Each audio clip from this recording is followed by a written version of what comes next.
Hi friends, இன்னைக்கு நம்ம ஈஸியா வந்து ஒரு தால் ரைஸ் எப்படி பண்ணலாம்னு பார்க்கலாம். ஈஸி தான். நான் வந்து இதுல வந்து 1 ஸ்பூன் கீ போட்டுருக்கேன். அதுக்கு அப்புறம் நான் தேங்காய் எண்ணெயில தான் பண்ணேன். தேங்காய் எண்ணெயில பண்ணும்போது நல்ல ஒரு வாசம் நமக்கு வரும்.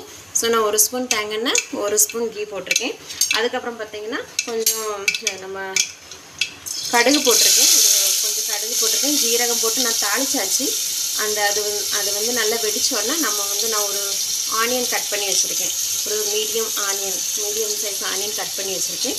அதையும் போட்டு நல்லா இப்படி ஃப்ரை பண்ணிடுங்க. இதில் வந்து பட்டர் இருந்தால் கொஞ்சம் பட்டர் போட்டு பண்ணாலும் நல்லா வாசமாக இருக்கும். நான் வந்து இன்றைக்கி நெய்யும் தேங்காய் எண்ணெயும் தான் வச்சுருக்கேன். தேங்காய் எண்ணெயில் பண்ணும்போது நல்ல ஒரு வாசம் நமக்கு கிடைக்கும். இது கொஞ்சம் ஃப்ரை ஆகட்டும் நான் அடுத்தது என்ன பண்ணுறேன்னு காமிக்கிறேன். ஹலோ ஃப்ரெண்ட்ஸ், இது ஆனியன் வந்து உங்களுக்கு வந்து நல்லா கொஞ்சம் கோல்டன் ப்ரௌன் ஆயாச்சு.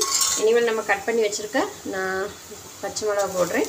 அதுக்கப்புறம் பூடு நான் கொஞ்சம் வச்சுருக்கேன். பூடு வந்து கொஞ்சம் நிறைய போட்டாலும் அந்த வாசம் நல்லாயிருக்கும். அதனால நான் பூடு கொஞ்சம் நிறையவே போட்டிருக்கேன்.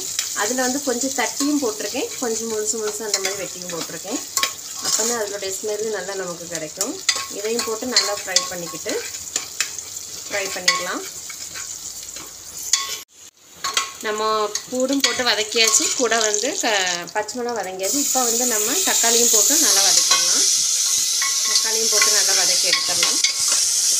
இதுக்கு வந்து மெயின் வந்து பார்த்தீங்கன்னா பூடு கொஞ்சம் நிறைய போட்டால் நல்லாயிருக்கும். இஞ்சி போடலை, வெறும் நான் பூடு மட்டும்தான் போட்டிருக்கேன். அப்புறம் நீங்கள் பட்டர் இல்லைன்னா கீ ஊற்றி பண்ணுங்கள். தேங்காய் எண்ணெயில் பண்ணால் நல்ல ஒரு வாசம் கிடைக்கும், டேஸ்ட்டாகவும் இருக்கும். இது நான் இப்போது தக்காளியும் போட்டு நான் வதக்கிட்டுருக்கேன், காணிக்கிறது. தக்காளி நல்லா வதங்கியாச்சு. நான் கொஞ்சம் கொத்தமல்லி எடுத்து வச்சுருக்கேன், அதையும் போட்டு வதக்கிட்டு அதுக்கப்புறம் இதுக்கு பொடி ஐட்டம்ஸ் வந்து சில்லி பவுடர் எடுத்துருக்கோம், டர்மரிக் பவுடர், அதுக்கப்புறம் கொஞ்சம் கரம் மசாலா. எல்லாம் ஒரு சின்ன ஸ்பூனுக்கு 1 ஸ்பூன் போட்டால் போதும். நம்ம எடுத்து வச்சுருக்க குவான்டிட்டி அளவுக்கு நம்ம தகுந்தாப்பில் எடுத்தால் போதும். நான் பொடி ஐட்டம்ஸ் நான் எடுத்து வச்சுருக்கேன். நான் வந்து 1 கப்பு தான் தால் ரைஸுக்கு நான் பண்ணுறேன். ஸோ 1 கப்புக்கு எனக்கு என்ன தேவையோ அந்த அளவுக்கு தான் நான் எடுத்திருக்கேன். இதில் பார்த்தீங்கன்னா 1 ஸ்பூனு சில்லி பவுட்ரு, ஒரு அரை ஸ்பூன் ஹல்தி பவுட்ரு, அதுக்கப்புறம் கரம் மசாலா ஒரு சின்ன ஸ்பூனுக்கு 1 ஸ்பூன் போட்டிருக்கேன். இங்கே உப்பும் போட்டுக்கோங்க. நான் கொஞ்சம் உப்பு போட்டு நான் வதக்கியிருக்கேன். அதுக்கப்புறம் தேவைக்கேற்றாப்புல நீங்கள் வந்து சால்ட்டு போட்டுக்கோங்க.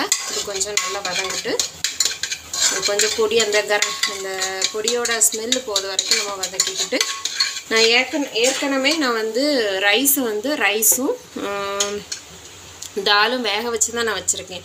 1 கப்பு ரைஸுக்கு நான் 3/4 ரைஸ் வந்து நம்மளுடைய சாம்பார் பருப்பு இது இருக்குல்ல, அந்த துவரம் பருப்பு அதை தான் நான் எடுத்து வச்சுருக்கேன். அதை நான் வந்து வேக வச்சு எடுத்து வச்சாச்சு. இனி இது கொஞ்சம் நல்லா வதங்கின பிறகு நம்ம வந்து இதை அதில் போட்டு மிக்ஸ் பண்ணி தண்ணி ஊற்றிடலாம். நம்மளுடைய தால் ரைஸ் ரெடி ஆயாச்சு. பாருங்கள் எப்படி இருக்குது பாருங்கள். இது கொஞ்சம் லிக்யூடாக வேணும்னா கொஞ்சம் கூட நீங்கள் தண்ணி ஊற்றி இன்னும் கொஞ்சம் கூட நீங்கள் லிக்யூடாக வச்சுக்கலாம். இது பாருங்கள் எப்படி இருக்குது பாருங்கள். சூப்பராக இருக்கும், டேஸ்ட்டும் நல்லாயிருக்கும். கொஞ்சம் டிஃப்ரெண்ட்டாக பண்ணும்போது பசங்களும் விரும்பி சாப்பிடுவாங்க. ஹெல்த்தியும் கூட, நம்ம தால்லாம் சேர்த்துருக்கோம், ஹெல்த்தி. எப்படி இருக்குது பாருங்கள். இதில் கொஞ்சம் மேலே நெய்யை ஊற்றி கொஞ்சம் கொத்தமல்லி எல்லாம் போட்டு நம்ம இனி க்ளோஸ் பண்ணிட வேண்டியதான். அவ்வளோதான். இதை நான் உங்களுக்கு அரேஞ்ச் பண்ணிவிட்டு காமிக்கிறேன். இந்த வீடியோ பிடிச்சிருந்தா ஷேர் பண்ணுங்கள், சப்ஸ்கிரைப் பண்ணுங்கள், கமெண்ட் பண்ணுங்கள். தேங்க்யூ. நம்ம நெக்ஸ்ட் வீடியோவில் பார்க்கலாம். பாய்.